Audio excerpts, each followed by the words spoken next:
Shane Beamer and the South Carolina Gamecocks held their spring game this past Saturday in Columbia, South Carolina. It was the Black versus Garnet game. And one thing that is apparent to me is that there are holes to fill on this roster should South Carolina be active if they can in the transfer portal. Are there issues here? We're going to break that down here on Southeastern 14.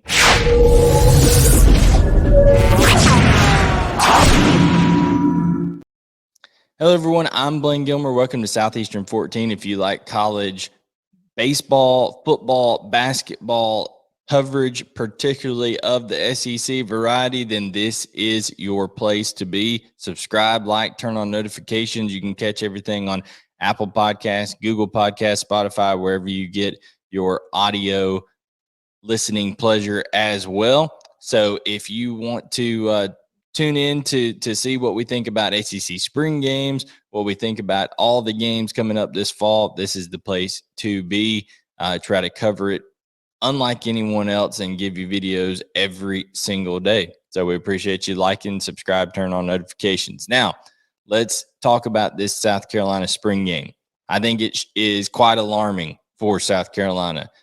Quite simply, this roster does not have enough playmakers to be at the level that South Carolina wants to be at in the SEC East, particularly as they're going into the last year of division play in the conference. South Carolina offensive line has always been on the forefront of, is this going to get fixed? Are they going to protect Spencer Rattler better? 31 sacks a year ago was tied for in the 80s in the country. I think they were 81st in sacks allowed last year with 31 sacks. And lo and behold, you go through a spring game. The one thing you don't want to see is injuries, and projected starting left tackle Jalen Nichols goes down with a knee injury. And that just has to make you sick at your stomach. You don't want to see that for anybody, but especially a guy that is supposed to be the anchor of an offensive line over there at left tackle. Hopefully it's not as serious as it looked. Hopefully he's able to just miss a little bit of time and rehab that thing and get back in there. Hopefully there's no structural damage, but that is a concern. They're already a little bit thin on the offensive line, and who knows who would end up stepping into that left tackle position. Running back wise, I don't see a true SEC running back on this roster. Juju McDowell, more of a gimmick type guy. Mario Anderson coming up from D2. I don't think he's ready. DeCarrion Joyner, he's more of a gadget type guy, receiver that they've had to listen. You got to give DeCarrion Joyner all the credit in the world, because he's had such a great attitude of being, I'll play quarterback, I'll play receiver, I'll play running back, I'll do whatever. He's a true Gamecock through and through, wants to help the program win, but he's not your guy that can be just your go-to running back. Dontavius Braswell, who is a freshman that's going to be coming in from the South Georgia area, he looks the part. He looks like a guy, okay, that is an SEC running back. Can you depend on a freshman to end up being that guy? I think they need to go to the transfer portal and pick up a running back if at all possible. Who knows what's going to be out there in terms of quality, but Marshawn Lloyd leaving this team is a big blow, and I don't think they have the guy on the roster to replace it right now. I think Spencer Rattler looked really good in terms of, just his confidence and being able to distribute the ball. But like I said, how are you going to help him out in that run game? How are you going to protect him with the offensive line? Trey Knox, stud, out of Arkansas. I thought that you really saw Dow Loggins. Listen, he was a tight end coach at Arkansas at one point. So I think you saw him showing some love to the former Arkansas tight end there. They looked for him early and often. Joshua Simmons from Western Kentucky, big guy. I mean, just long arms, big catch radius. So two tight ends that I think South Carolina can be excited about there. But I'm just concerned about the weapons on the other side and or in the backfield, and also the amount of consistency that they're going to be able to have on the offensive line. Now, defensively, Elijah Davis had a strip sack, looked pretty good. Brian Thomas had multiple sacks. I think there were 10 sacks recorded in this game. Now, I know those are subjective because Shane Beamer was able to blow the whistle and things like that. And sometimes Spencer Rattler thought he wasn't gotten when Shane Beamer said he was. So, we'll see how things go there. South Carolina was kind of decimated with injury on the defensive side last year. At one point, Jordan Strong, he's getting set to return. Mo Kaba was out. He didn't really do anything in this game. Stone Blanton is a guy that I think they're going to need to make a big jump from year one to year two. I think he looked really good in terms of his being more comfortable. He looked good in his run fits. Came downhill. I think I like his size and was moving a little bit better. So Stone Blanton is a guy that I think you can look that is a positive out of this game for South Carolina. Jalen Kilgore, a guy from the state of Georgia that is, was maybe a little bit of an underrated prospect coming out of high school.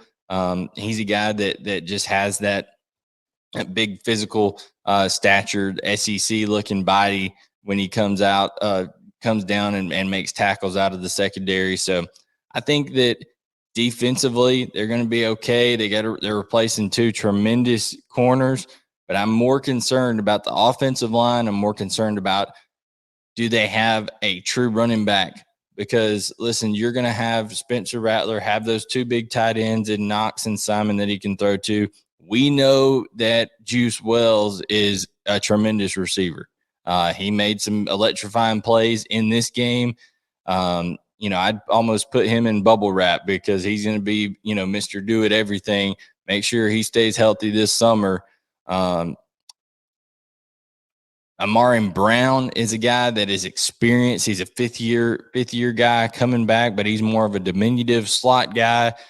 They don't really have that big go-to receiver. Eddie Lewis even is 6 foot 185. He's a transfer from Memphis that I think showed some speed, was able to get behind the defense. Spencer Rattler didn't connect with him a couple times on some deep balls. But Xavier Leggett's going to have to be that guy, and he's going to have to be the guy that is that big possession receiver that you can throw it up to, and he can get 50-50 balls, that you can get some red zone targets. Now, I know the tight ends are going to be there too, but he's got to be the guy that, okay, can we get him on the back shoulder and things of that nature? He had last year 18 catches for 167 yards, 3 touchdowns, but that's his high water mark at South Carolina, and that was in 13 games. He's been more of a return guy.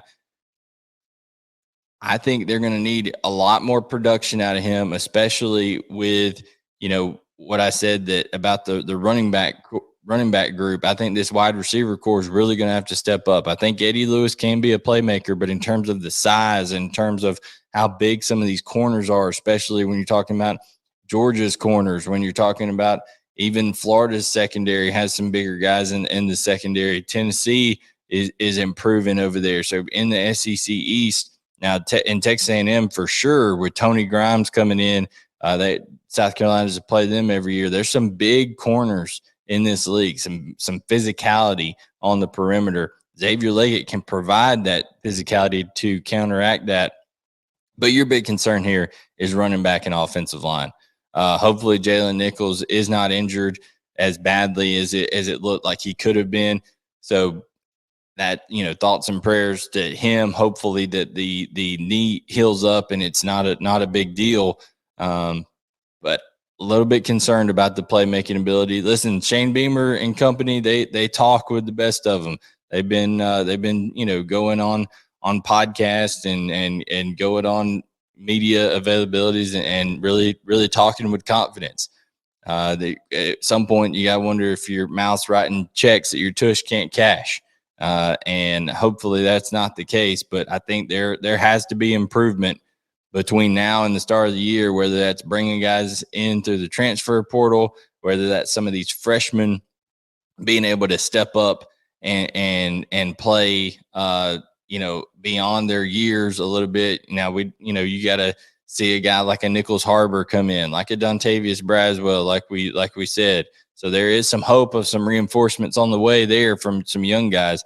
They're going to have to step up and really play some key roles early, in my estimation. So tell us what you think. Put your comments below. Subscribe. Turn on notifications.